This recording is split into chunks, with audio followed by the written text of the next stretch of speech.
오늘 제목은 하나님께서 하셨다, 이렇게 주제로 말씀을 좀 준비해 보았습니다. 성경 말씀 로마서 8장 1절로 2절 말씀을 다 같이 읽어보도록 하겠습니다. 다 같이 읽겠습니다. 시작. 그러므로 이제 그리스도 예수 안에 있는 자에게는 결코 정죄함이 없나니 이는 그리스도 예수 안에 있는 성령의 법이 죄와 사망의 법에서 너를 해방하였음이니라. 이제 운동을 할 때 이렇게 보게 되면요, 운동을 배울 때 이 코치들이 늘 하는 말이 있습니다. 힘을 빼라고 얘기하죠. 이 골프 할 때도 보면은 항상 힘을 빼라고 얘기를 해요. 이상하죠. 이렇게 힘을 더 줘서 이렇게 확 쳐야 더 멀리 갈 것 같은데 오히려 힘을 주면 이 방향이 제대로 맞지 않는 경우가 많이 있고요. 그리고 생각보다 더 멀리 안 나가는 이제 그런 경험들을 다 해보실 거라고 생각이 됩니다. 근데 이게 단지 어떤 그 골프뿐만 아니라 수영도 마찬가지고요. 야구도 마찬가지고 뭐 많은 운동들이 그 힘을 빼야 된다라고 얘기를 합니다. 근데 그 힘을 빼라고 하는 이유가 뭘까요? 너무 긴장하면 근육이 이렇게 자기가 이렇게 원하는 대로 이렇게 잘 안 되기 때문에 이제 힘을 빼라고 하죠. 그래서 이제 한창 막 배울 때는 코치들이 일부러 이렇게 뺑뺑이를 막 돌립니다. 수영을 할 때에도 제대로 그 자세를 배우기 전에 몇 바퀴를 이렇게 돌고 오라고 얘기하죠. 그럼 막 힘이 빠지면 그때부터 이제 자세가 이제 나오는 거예요. 그래서 수영 같은 경우에는 물을 잡고서 이렇게 당겨야 되는데 너무 세게 당기면 이게 물을 그냥 가르고 오죠. 그래서 제대로 이렇게 앞으로 나가지도 않고 그냥 이렇게 허우적대는 경우들이 많이 있습니다. 근데 이제 힘이 빠지면 정말 그 물을 이렇게 잡은 것처럼 이렇게 물을 끌고 오는 이제 그런 경지에 이르게 됐죠. 근데 제가 보니까요, 우리의 신앙에도 똑같은 과정이 필요한 것 같아요. 자, 근데 우리는 신앙을 할 때에 어떤 그 열심을 가지고 하다 보니까 열정만으로 어떤 그 내 능력으로 하고자 하는 그런 경향을 많이 보게 됩니다. 특별히 우리가 살고 있는 이 사회는요, 자기가 자기의 능력으로 무언가를 하는 게 다 뭡니까? 다 능력인 거예요. 그래서 이 회사에서 내가 무언가를 주었을 때에, 이 사람에게 주었을 때에 그 사람이 자기의 능력을 잘 해내면 뭐라고 얘기합니까? 저 사람 일할 줄 안다고, 저 사람 능력이 있다라고 얘기를 하죠. 그래서 이제 자기 일을 자기의 능력으로 해내는 것에 대한 어떤 그런 가치들이 좀 있다라는 거예요. 어려서부터 이제 그런 것들을, 그런 부분에 대해서 칭찬을 받고 또 그런 사회에서 우리가 살아왔기 때문에 나도 모르는 사이에 내 문제를 내가 해결하고자 하는 경향들이 있습니다. 근데 신앙은 좀 다른 것 같아요. 근데 그런 모습으로 신앙을 이렇게 하려고 하다 보니까 뭐가 생길 수밖에 없어요? 뭔가 이제 문제가 생길 수밖에 없고. 그래서 지난 시간에 보면 이 사도 바울이 그 침례받은 이후에 하나님 앞에서 이렇게 허심탄회하게 고백하는 나의 그 자기의 부족함, 내가 하나님 뜻대로 살고자 하는데 하나님 뜻대로 살지 못하고 이거는 아니다라고 생각하는데 오히려 그것을 하고 있는 자신의 모습을 발견하게 된 거죠. 여전히 고민하고 여전히 갈등하는 바울의 모습을 우리가 이제 보았습니다. 참 이상하게도요, 이런 일들이, 이 바울의 그런 고백이 우리에게도 여전하게 유효하다라는 거예요. 여러분, 예수님을 처음 만나고 예수님을 개인의 구주로 영접했을 때 어떤 결심을 하십니까? 그분께서 나를 위해서 돌아가셨다. 이 사실만으로도 우리가 얼마나 큰 기쁨을 가졌습니까? 그렇죠? 그래서 내가 이제 그동안 살아왔던 모습으로 살면 안 되겠다라는 그런 결심을 하게 됐죠. 침례도 받고 하나님 말씀대로 살려고 하는데 여전히 계속 이 속 깊은 곳에서 이 죄된 자아가 막 이렇게 끔들대서 나오는 그런 모습들을 경험하게 됐죠. 네. 근데 이 문제를 오직 누구만 해결할 수 있습니까? 하나님만 하실 수 있다라는 것을 이제 오랜 시간 동안 신앙을 해오면서 깨닫게 되는 거예요. 근데 그 깨닫게 되는 그 과정도 정말 하나님의 크신 축복이라고 생각이 됩니다. 왜냐하면 아직도 그걸 모르고선 이렇게 힘들어하고 또 고군분투하는 이들이 많이 있기 때문이에요. 사도 바울이 그렇게 인생에서 힘을 빼기 시작했을 때 비로소 하나님을 더 깊게 알게 되는 것이고, 하나님께 의지했을 때 그의 그 삶에 더 편안함이 오게 되었던 것이죠. 제가 있던 부대는 뭐 특별한 일, 좀 다른 부대와는 좀 다른 일을 했습니다. 그래서 이제 보통은 전쟁이 나면, 그러니까 모든 부대가 다 전쟁을 위해서 준비하는 건 아니겠습니까? 전쟁이 나면 이 그 경계선부터 해가지고 이렇게 방어하고 또 이제 위로 올라갈 그런 준비를 하는데요. 처음에는 이 그 전선을 방어하는 게 목적입니다. 근데 저희 부대는 전쟁이 나면 바로 그 안으로 들어가야 돼요. 적지에 들어가서 뭐 적지 뒤를 이렇게 교란시키고 또 뭐 거기에 뭐 중요한 시설들을 파괴하고 뭐 이제 이런 거를 하게 됩니다. 근데 이제 해병대는 이렇게 바다로 해서 들어가고요. 특전사는 낙하산을 타고 이렇게 갑니다. 근데 저희 부대는 막 이렇게 부대가 돈이 많지 않아요. 그래서 어떻게 됐냐면 걸어서 가야 되는 거예요. 이 휴전선까지 차를 타고 가고 거기서 이제 38선 그 휴전선을 넘어서 가게 됐죠. 근데 여러분 아시는 것처럼 이 휴전선에 뭐가 있냐면 지뢰가 많이 있어요. 그러니까 우리 쪽에도 있지만 저 건너편에도 있는 거죠. 근데 이제 우리 쪽에 있는 지대, 지뢰 지대는 지나가기가 굉장히 편합니다. 왜냐하면 그 휴전선 근처에서 근무하는 부대들이 어디가 지뢰가 있는지를 다 알아요. 그 지도가 다 있거든요. 그래서 그 지도를 보게 되면 아무런 그 피해 없이 거기를 싹 지나갈 수가 있습니다. 근데 문제는 어디입니까? 그 휴전선 너머를 가야 되는 거예요. 근데 거기는 지도가 없죠. 어디에 묻혔는지 어디에 있는지 알 수가 없다라는 거예요. 근데 저희가 이제 거기를 지나가야 되는 부대이기 때문에 그 지뢰 지대를 개척하는 그런 훈련을 하게 됩니다. 어떻게 하면 될까요? 네? 어떻게 지뢰가 있는지 없는지를 찾을 수 있을까요? 지뢰 탐지기를 쓸 수가 있어요. 근데 지뢰 탐지기가 박스가 되게 이렇게 크고 저희 부대는 빨리 지나가게 되기 때문에 막 이렇게 서가지고 막 이렇게 할 만한 그런 어떤 시간적인 여유가 없습니다. 그래서 일부러 그냥 간단하게 맨 앞에 한 사람이 뭐 이제 폭파병이라고 해서 이제 지대를 개척하는 그런 사람이 있는데 단검을 가지고 이렇게 약간 비스듬히 이렇게 찔러봐요. 그러면 이렇게 지뢰가 이렇게 묻혀있기 때문에 이게 걸리면 뭐예요? 지뢰가 있는 거고 안 걸리면 지뢰가 없는 거죠. 그러면 이제 거기 그렇게 한 발짝 한 발짝 가는 거예요. 한 번도 실전 저도 이제 이렇게 교육을 받긴 했는데 실제로 지뢰밭을 지나가 본 적은 없습니다. 그냥 이렇게 하면 된다라고 배웠기 때문에 그렇게 했어요. 근데 이제 이것을 이 부대원 전체가 다 배우진 않아요. 왜 정말 중요한 기술인데 왜 다 배우지 않을까요? 한 사람만 하면 되는 거예요. 그 이유는 그 사람이 제대로만 이렇게 해서 자기가 이렇게 여기는 없다라고 해서 표시만 잘 해두면 뒤에 사람은 그 표시만 밟으면서 가면 되는 거예요. 그러니까 전체가 다 배울 필요는 없는 거죠.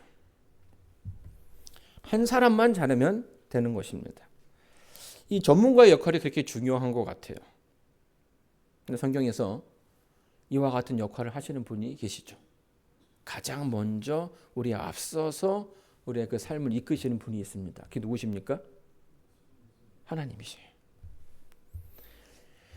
율법이 육신으로 말미암아 연약하게 할 수 없는 그것을 하나님은 하시나니 그 죄를 인하여 자기 아들을 죄 있는 육신의 모양으로 보내어 육신의 죄를 정하사 육신을 쫓지 않고 그 영을 쫓아 행하는 우리에게 율법의 요구를 이루어지게 하려 하심이니라. 육신을 쫓는 자는 육신의 일을, 영을 쫓는 자는 영의 일을 생각하나니. 여러분 사도 바울이요 인간의 노력이 얼마나 헛된 것임을 잘 알려주고 있습니다.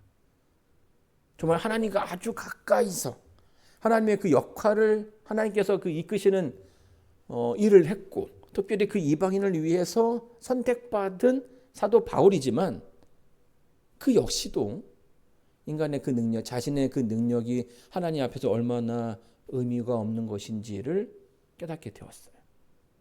그래서 끊임없이 뭘 요구합니까? 예수님께 가라. 예수님과 함께 해라.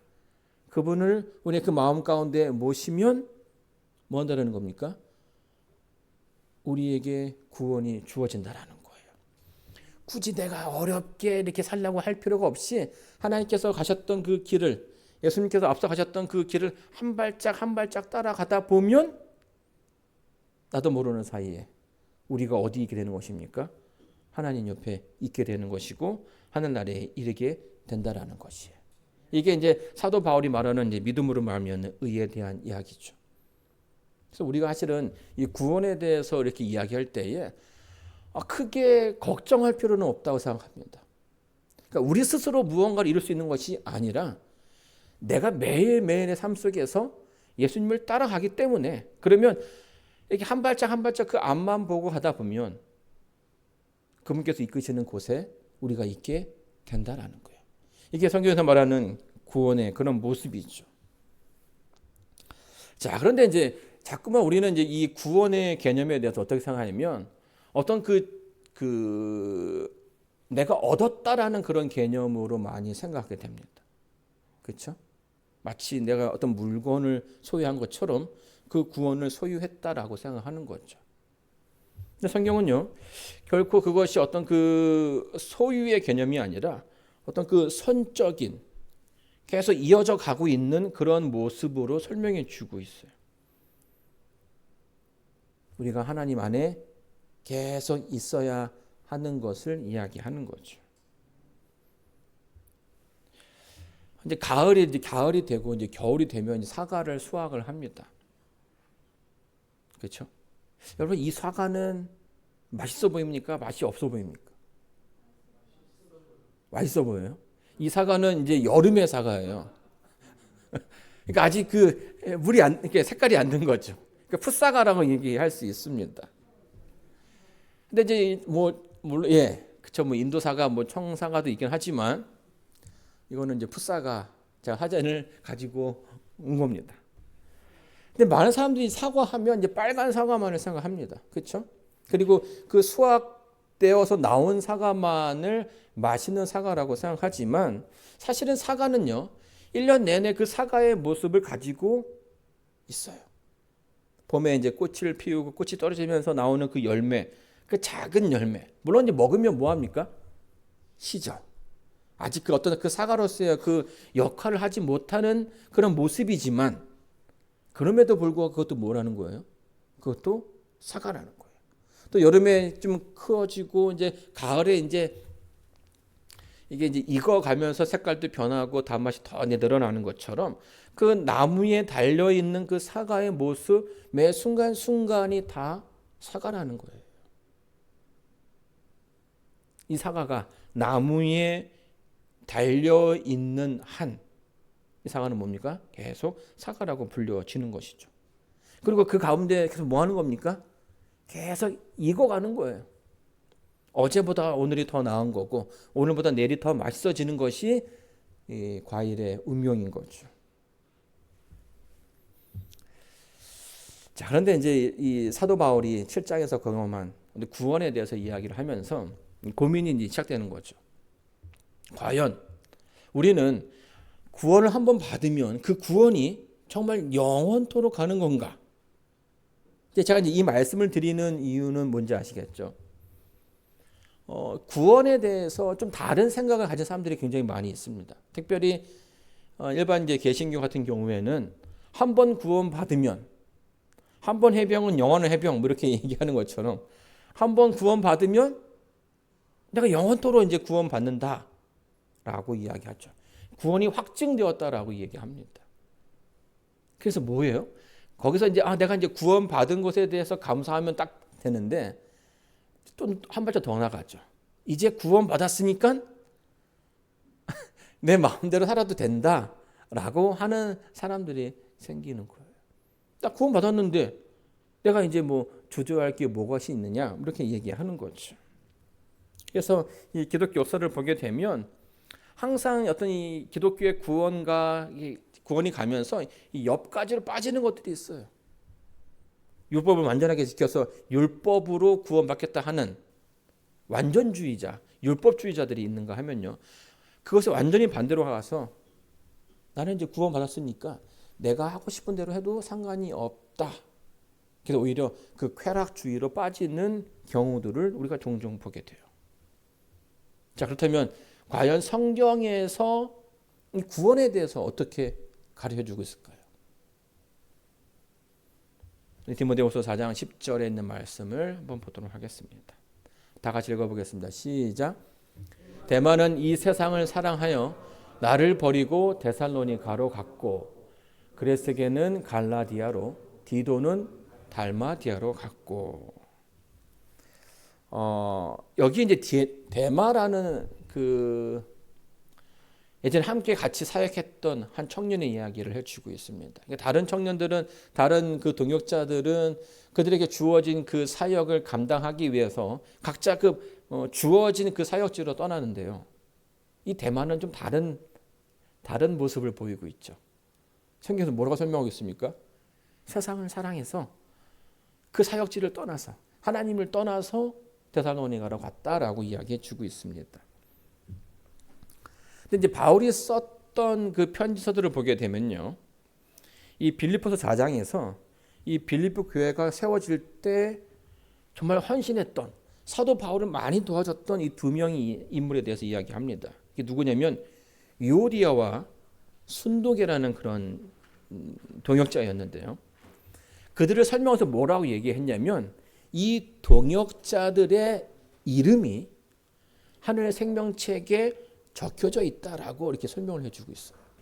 그러니까 하나님께서 사도 바울은요, 사도 바울과 함께 했던 이 사역한 이들이 정말 아주 놀라운 사역을 했기 때문에 그 공로로 하나님께서 그들에게 그 생명책에 그들의 이름이 적혀지는 그런 기회를 그들에게 허락해 주신 거예요.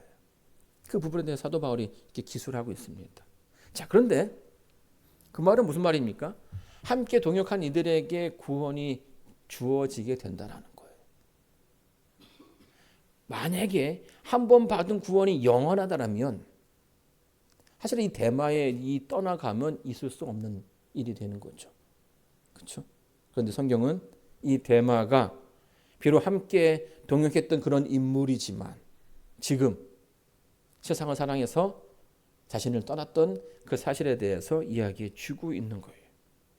결국 하늘의 생명책에 그 이름이 적혀져 있다 할지라도 그가 만약 하나님을 떠났더라면, 그가 하나님과 다른 삶을 살고 있다면, 그가 세상을 사랑해서 하나님을 떠났다면 그의 이름이 지워질 수 있다라고 성경은 이야기해 주고 있어요. 자, 히브리서 6장에 이렇게 설명합니다. 한번 비침을 얻고 하늘의 은사를 맛보고 성령에 참여한 바 되고 하나님의 선한 말씀과 내세의 능력을 맛보고 타락한 자들은 다시 새롭게 하여 회개케 할 수 없나니 이는 자기가 하나님의 아들을 다시 십자가에 못 박아 현저히 욕을 보임이라. 이렇게 얘기해 주고 있어요. 어떤 내용이냐면 하나님의 그 사랑으로 그 뜨거운 그 구원의 그 기쁨을 받은 사람들이 있다라는 것이죠. 그런데 그 커다란 기쁨을 맛보고도 이미 알고도 그 사랑이 얼마나 큰지 알고도 그 사랑에서 떠나갈 수 있다라는 얘기를 해주고 있어요. 근데 그들에게 회개할 수 없다라는 얘기를 성경은 얘기해주고 있죠. 왜냐하면 그들이 모르고 떠난 것이 아니라 알고도 뭐한 거예요? 하나님과 함께하기를 거부한 거죠. 세상을 사랑함이 더 크기 때문에 그들은 다시 돌아올 수 없다라고 이야기해주고 있습니다. 이 부분 역시도 뭘 설명해주고 있습니까? 그들이 구원을 받았다 할지라도 그 구원을 놓칠 수 있다라고 성경은 이야기해주고 있는 거예요. 왜냐하면 구원은 뭐예요? 우리가 무언가를 얻은 것이 아니라 우리가 늘 하나님께 있을 때만 주어지는 그런 것이기 때문입니다. 그래서 사도 바울이요, 끊임없이 그의 그 책에서 뭘 강조하냐면 우리가 하나님과 함께 해야 된다. 우리가 하나님 옆에 있어야 된다. 우리 마음 가운데 하나님을 개인의 구주로 영접해야 된다. 그 옛날 내가 침례를 받았던 그 순간에 끝나는 것이 아니라 매일매일 모아야 되는 거예요. 내가 매일매일 주문하라고 고백했던 것처럼 매일의 삶 속에서 그 모습이 드러나야 된다는 거예요. 8절입니다. 8장 9절입니다. 만일 너희 속에 하나님의 영이 거하시면 너희가 육신에 있지 아니하고 영에 있나니 누구든지 그리스도의 영이 없으면 그리스도의 사람이 아니라. 그래서 계속 강조하는 게 뭡니까? 하나님의 그 영, 하나님의 인도하심, 하나님이 하나님과 함께 하느냐 함께 하지 않느냐에 대한 이야기를 해주고 있는 거예요.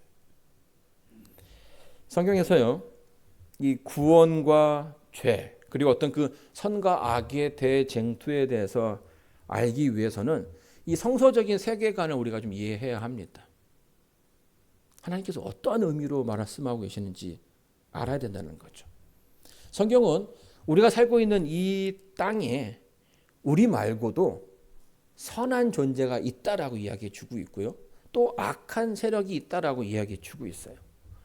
인간은 늘 그 가운데서 그 두 부류의 영향을 받게끔 되어 있습니다. 중간은 없어요. 항상 어느 쪽으로 선한 영의 영향을 받든지 아니면 악한 영의 영향을 받게 되어 있는 것이에요.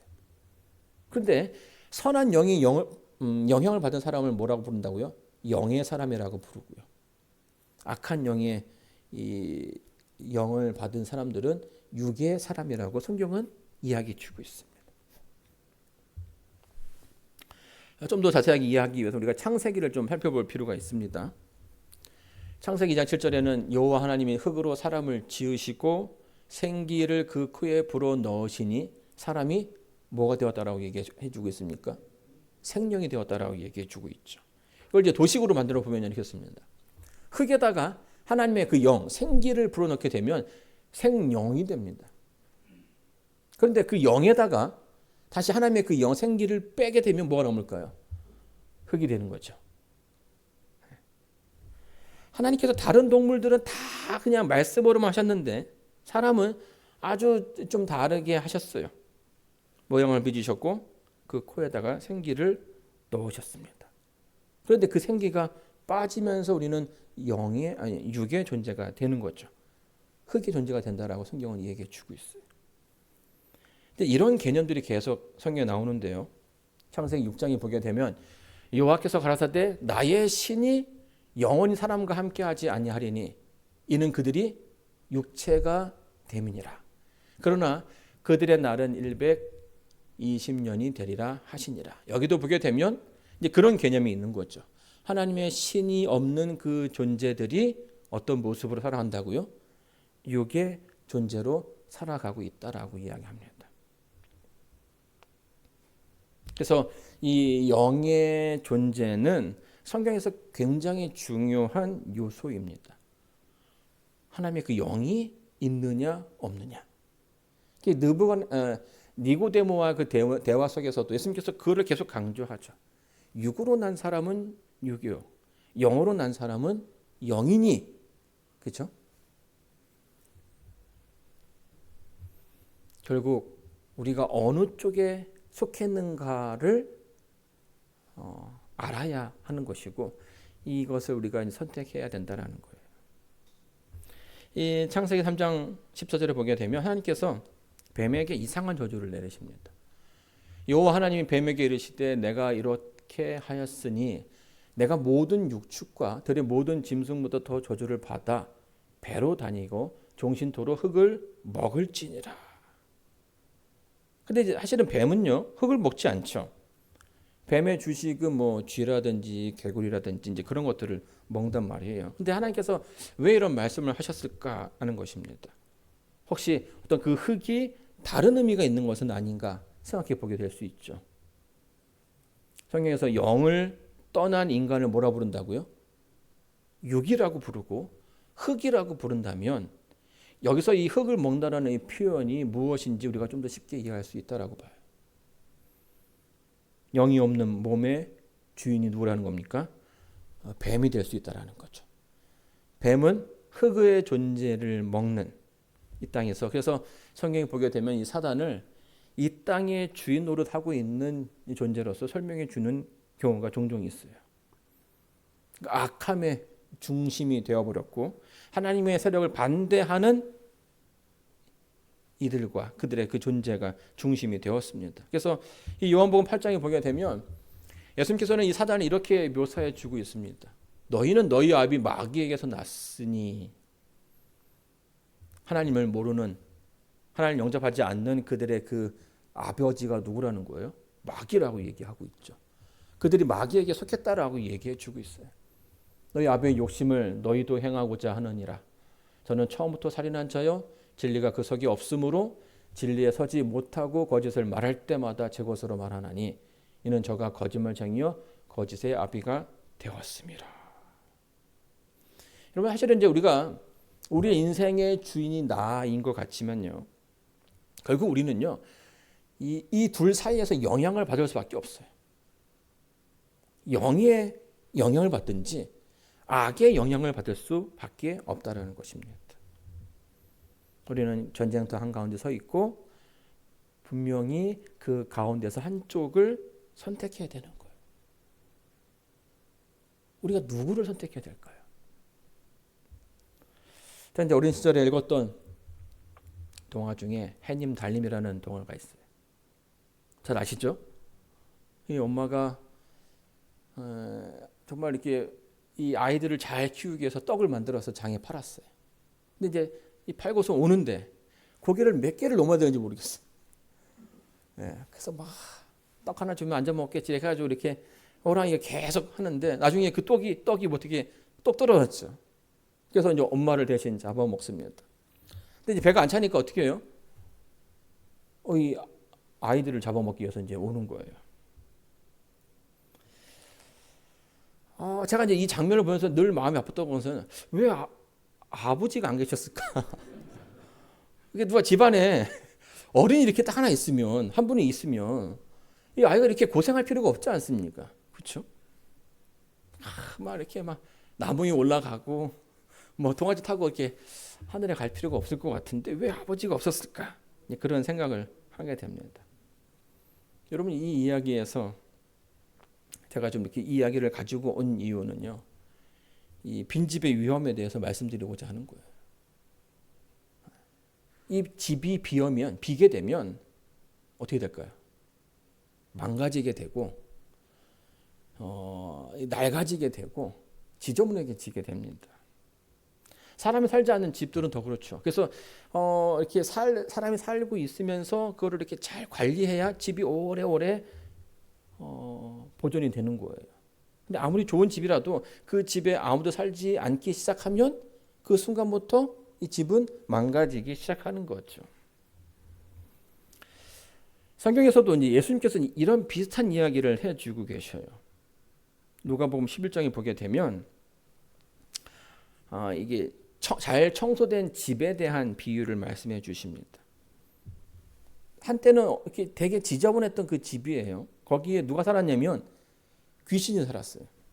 그런데 예수님께서 그 집을 이렇게 깨끗하게 만들어 주셨죠. 하나님의 능력으로 이렇게 다 이렇게 보낸 거예요. 그런데 그 이제 이야기를 계속 읽어 내려가다 보면 그 집이 예전보다 더 더러워졌다라고 이야기해 주고 있습니다. 그러나 만일 하나님의 손을 힘입어 귀신을 쫓아내는 것이면 하나님 나라가 너희에게 이미 너희에게 임하였느니라. 여러분, 이 부분에서 주목해야 되는 것은 이 집이 결코 깨끗한 집이 아니었다라는 거예요. 하나님께서 그 능력을 통해서 그 집 안에 있는 귀신을 뭐 하신 거예요? 쫓아낸 거예요. 그러면 이미 그 가운데 하나님의 그 능력이 시작됐기 때문에 하나님의 나라가 그 가운데서 그 시점부터 시작되었다라고 이야기해 주는 것입니다. 근데 이제 이 11장, 누가복음 11장의 뒷부분을 읽어가게 되면 이 집이 더 더러워져요. 왜 그럽니까? 이 집을 나간 귀신이 막 그냥 밖에 잘 데도 없고 막 하니까 다시 옛날에 그 집이 어떻게 되었나, 누가 살고 있나 이렇게 살짝 가보니까 거기에 누가 있어요, 없어요? 아무도 없는 거예요. 그냥 아주 깨끗하게 잘 청소가 되었을 뿐 아무도 있지 않는 겁니다. 그래서 뭐 합니까? 더 힘센 7을 데리고 와서 그 집에 들어가서 살기 시작하는 거예요. 예전보다 더 난장판이 되는 거죠. 왜 난장판이 되었을까요? 답은 계속 제가 말씀드렸죠. 그 집이 계속 빈집으로 남아있기 때문에. 만약 거기에 누군가 있었다라면 귀신이 들어오지 않을 것인데 그 집에 아무도 없기 때문에 그 집이 더 더러워지는 것입니다. 여러분, 이런 일들이 우리의 그 삶 가운데 일어날 수 있다는 거예요. 여러분이 처음 예수님을 알게 되었을 때, 그 십자가의 그 능력으로 큰 기쁨을 알게 되었을 때에 정말 행복했죠. 큰 기쁨으로. 그래서 세상의 모든 어떤 그 모든 것들을 이렇게 사랑으로 바라볼 수 있는 그런 어떤 그 심정이었을 거라 생각이 됩니다. 그래서 하나님을 더 사랑하고 하나님 율법에 대해서도 더 어떤 다른 마음으로 이렇게 더 열심히 하고 하나님의 그 말씀에 순종하기 위해서 많은 노력을 한다라는 거죠. 그런데 이 침례 후에 뭐 이제 시간이 오래 흘러서 그랬을지 모르겠지만 점차 어떤 그 뜨거움을 잃어버리게 된다라는 거예요. 그리고 예전에 보다는 하나님보다는 나를 의지하는 그런 성향들이 더 많아지게 되는 거죠. 그래서 뭐 하는 겁니까? 점차 하나님께 의지하는 그런 신앙의 모습들이 조금씩 사라져가는 거예요. 그 한창 그 깨끗해졌던 그 마음에 누가 없어지는 겁니까? 그 계셔야 되는 그 주인이 보이지 않는 거예요. 그럴 때 뭐가 되는 거예요? 오히려 우리의 삶이 더 어렵게 될 수 있고 더 힘들게 될 수 있다라는 겁니다. 여러분, 이 방이 비워졌다라는 말은요, 그 안에 하나님이 계시지 않다라는 말이에요. 한때 그 능력을 의지했지만 지금은 그렇지 않다라는 거죠. 인간의 능력이 아무리 뛰어나다 할지라도 이 사단의 세력에 비교하면 정말 인간의 능력은 아무것도 아닙니다. 그럼에도 불구하고 우리는 늘 뭐라 해요? 어떻게 합니까? 인간의 능력으로, 내 능력으로 무언가를 해결하고자 노력을 하죠. 이기는 것처럼 보일 수 있어요. 근데 그것은 아주 잠깐이라는 겁니다. 왜냐하면 우리는 죄를 이길 수가 없어요. 우리는 사단을 이길 수가 없습니다. 여러분, 이제 재미난 실험을 해보면요, 이 엄지와 검지의 고무줄을 연결하고요, 이렇게 고무줄의 힘을 버티면 얼마나 버틸 수 있을까요? 이제 벌린다면, 아주 탱탱한 그 고무줄을 손으로 해가지고 엄지와 검지를 벌려서 벌린다면 얼마나 버틸 수 있을까요? 뭐 이제 10초 더 이제 하겠죠. 이게 뭐 그래도 뭐 성인 남자라면 뭐 한 시간 정도 하지 않겠습니까? 그죠? 거기다가 매일 이렇게 뭐 이렇게 어떤 그 운동을 하고 막 그러면 이 버티는 시간은 더 늘어날 수밖에 없어요. 그런데 문제는 뭐예요?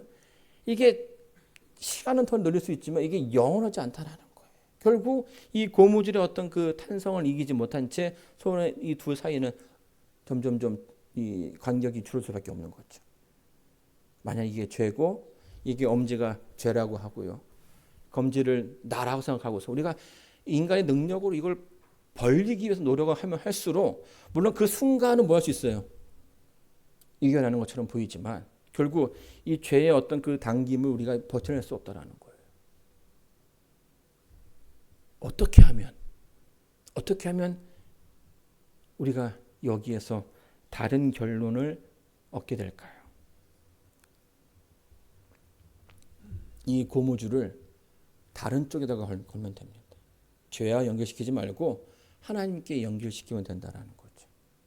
그러면 자연스럽게 우리의 그 삶 가운데 하나님께서 역사해 주시고 하나님께서 우리를 이끌어 주신다는 거예요. 그러면 사도 바울이 고민했던 것처럼 우리가 더 이상 그 가운데서 고민할 필요가 없는 거예요. 사도 바울이 끊임없이 뭐라고 얘기합니까? 우리가 성령 하나님과 연결되어야 된다라고 이야기해 주는 거예요. 예수를 죽은 자 가운데서 살리신 이의 영이 너희 안에 거하시면 그래서 예수를 죽은 자 가운데서 살리신 이가 너희 안에 거하신 이의 영으로 말미암아 너의 죽을 몸도 살리시리라. 그러므로 형제들아 우리가 빚진 자로 돼 육신에게 져서 육신대로 살 것이 아니니라. 너희가 육신대로 살면 반드시 죽을 것이로되 영으로서 몸의 행실을 죽이면 살리라. 우리가 이제 예수님의 그 인삶을 보게 되면요, 예수님의 그 공생애는 침례받는 순간 시작이 됩니다. 근데 옆을 보게 되면 그분의 삶은요, 본인이 이렇게 자기의 의지대로 사는 것처럼 보이지만 좀 더 자세히 들여다보게 되면 예수님의 그 사역은 항상 그 성령님께서 인도하시는 대로 사셨어요. 광야에 그 시험 받으러 가시는 그 장면도 성령이 이끌어서 가셨다라는 그런 표현들이 성경에 나와 있고요. 그렇죠? 또 십자가 그 직전 예수님께서 굉장히 고민하십니다. 그 십자가를 감당하기가 두려우셨던 것이죠. 그래서 뭐라고 기도합니까? 하나님께서 할 수만 있으면 이 잔을 내게서 피하게 해달라고 기도를 드리셔요. 물론 예수님께서는 그것을 개인의 어떤 그 의지대로 하지 않으셨습니다. 매 순간순간마다 하나님께서 이끄시는 대로 뭐 하셔요? 순종하십니다. 십자가에서 죽음을 경험하실 때도 마찬가지였어요. 예수님은 십자가에서 내려오실 수 있는 능력이 계셨습니다. 아이, 귀찮다. 그냥 니네 인간의 죄 니네가 알아서 다 해라. 나는 모르겠다. 이렇게 하고서 포기하고서 내려오실 수도 있어요. 근데 그 힘든 그 길을 끝까지 감내하셨어요. 근데 예수님께서 그 죽음을 두려워하셨던 이유는 뭐냐면요, 그 죽음 뒤의 모습을 볼 수 없다라는 거예요. 물론 그 죽음에서도 본인 스스로 예수님의 능력으로 이제 됐다 해서 무덤을 나오실 수 있는 능력이 계신 분이었지만 본인의 능력으로 나오면 어떻게 됩니까? 이거는 게임이 끝나는 거예요. 왜냐하면 하나님께 의지해서 하나님께서 이끄시는 대로 살아야 되는데 자기의 능력으로 스스로를 구원한 거 아닙니까? 그렇죠? 무덤 안에서도 예수님은 하나님께서 그분을 꺼내 주실 때까지 기다려야 하셨어요. 근데 이 기다림의 그 시간이 결코 쉽지는 않죠. 그 순간에 어떤 그 의심이 들 수가 있는 거예요. 침례 요한이 그랬던 것처럼 예수님께 정말 그분이 맞는가? 예수님께서도 이 무덤 안에서 그런 생각을 하실 수도 있는 거죠. 하나님에 대한 확실한 믿음이 없이는 기다릴 수 없는 거예요. 성경에서 여기서 뭐라고 했냐면 하나님께서 예수님을 이렇게 건져주셨다, 꺼내주셨다라고 표현해 주고 있습니다. 성령께서 그분을 이끌어 주셨다라고 이야기해 주고 있는 겁니다. 여러분, 왜 예수님께서 계속 이런 삶을 살아오셨던 걸까요? 그것은 하나님을 믿는 사람들이 그 길을 가야 하기 때문이에요. 예수님은 사실 침례 받으실 필요가 없는 분이시죠. 침례는 죄가 있는 사람들이 그 죄를 회개하기 위해서, 그 죄에서 벗어나기 위해서 받는 그런 행위입니다. 예수님께서 그렇게 하신 이유는 하나님을 믿고 따르는 이들이 그 길을 걸어가기 때문에, 그들의 그 삶 속에서 매일매일 성령 하나님과 그분의 인도하심을 따르기 때문에 그 길을 보여주신 거예요. 여러분, 예수님께서 그 길을 이렇게 한 발짝 한 발짝 가셨다면 우리도 뭐 해야 되는 거예요? 한 발짝 한 발짝 가야 된다라는 거예요. 마치 그 지대지대를 개척할 때에 다 그 모든 사람들이 다 그 능력을 가질 필요가 없는 거예요. 맨 앞에 한 사람만 가지면 되고요. 그 뒤에 사람은 그냥 한 발짝 가게 되면 한 발짝 가고, 또 두 발짝 가게 되면 두 발짝 가고 한 발짝씩 한 발짝씩 따라가면 앞에 사람이 가는 대로 갈 수 있게 되는 것이에요. 그래서 이 로마서 8장에서 사도 바울이 하는 말은 정말로 나는 할 수 없는 내 의지대로 내 능력들 안 되는 그런 일이었지만 내가 이 가운데서 구원을 얻게 됐고 확신을 얻게 된 것은 내 능력 때문이 아니라 하나님이 계시기 때문에 하나님께서 내 앞에서 가셨기 때문에 하나님께서 나를 위해서 모든 것을 해주셨기 때문에 가능하다라고 이야기해 주는 거예요. 그러므로 이제는 그리스도 예수 안에 있는 자에게는 결코 정죄함이 없나니 이는 그리스도 예수 안에 있는 생명의 성령의 법이 죄와 사망의 법에서 너를 해방하였음이라. 이렇게 얘기해 주고 있는 거죠. 느부갓네살 왕의 광기 가운데 이 두라 평지에 금 신상이 세워지게 됩니다. 지방의 모든 그 고관과 기인들을 불러놓고 뭘 얘기합니까? 음악 소리가 나면 그 신상 앞에서 절을 하라라고 얘기를 하죠. 이 느부갓네살 왕은 그래야 자신의 나라가 더 오래 유지될 거라는 생각을 했던 것 같아요. 근데 이제 왕이 얘기하니까 또 안 하면 죽인다고 하니까 거기에 모인 모든 사람들이 다 절을 하게 됩니다. 근데 오직 세 사람이 그 가운데 절을 하지 않죠. 여러분 이게요 굉장한 압박감이 있어요. 다 하는데 나만 안 한다 하고 하면 왠지 그 어떤 그 공동체에서 떨어져 나가는 그런 느낌이 드는 것이에요. 그것을 본 느부갓네살 왕이 어떤 그 분노가 아주 극에 달하게 됩니다. 그래서 이 평소에 그 이 풀무불의 몇 배를 7배를 더 뜨겁게 하라고 얘기를 하죠. 그 뜨거운 그 죽음의 그 공포로서 그들의 어떤 그 고집을 꺾고자 했던 것이에요.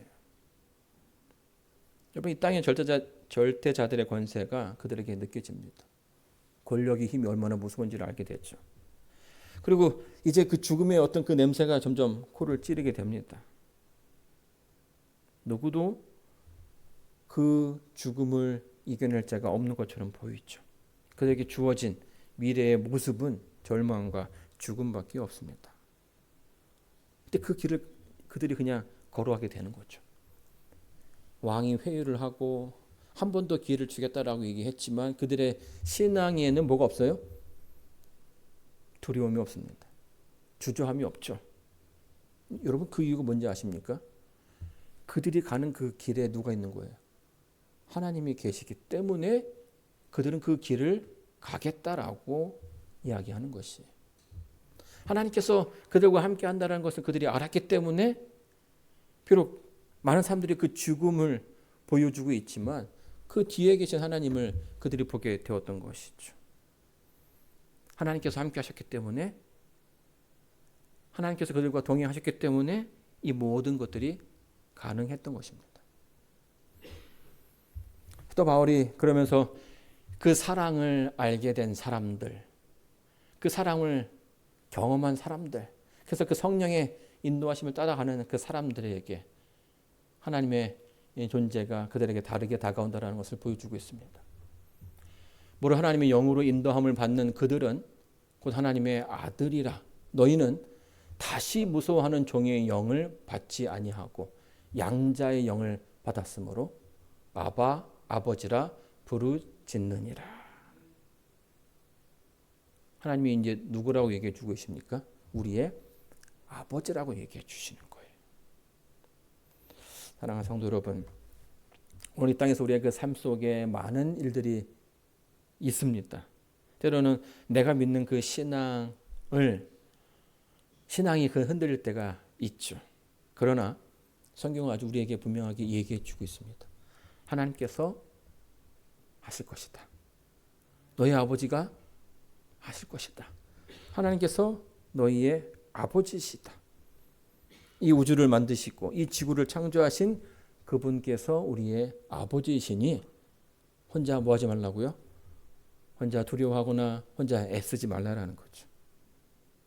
모든 것을 내려놓고 하나님께 의지했을 때에 우리의 삶이 더 나아질 것을 이야기해 주고 있습니다.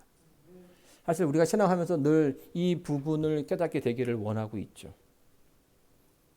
매일매일의 삶 속에서 우리가 이제 이 사실을 경험하게 된다면 우리 어떤 그 신앙이 얼마나 더 뜨거워지고 얼마나 더 확신 있게 될 수 있을까요? 사랑하는 성도 여러분, 우리의 아버지이신 그분이 누구인지 우리의 그 삶 속에서 체험하시는 저 여러분 되기를 바라면서 오늘 말씀을 마치도록 하겠습니다.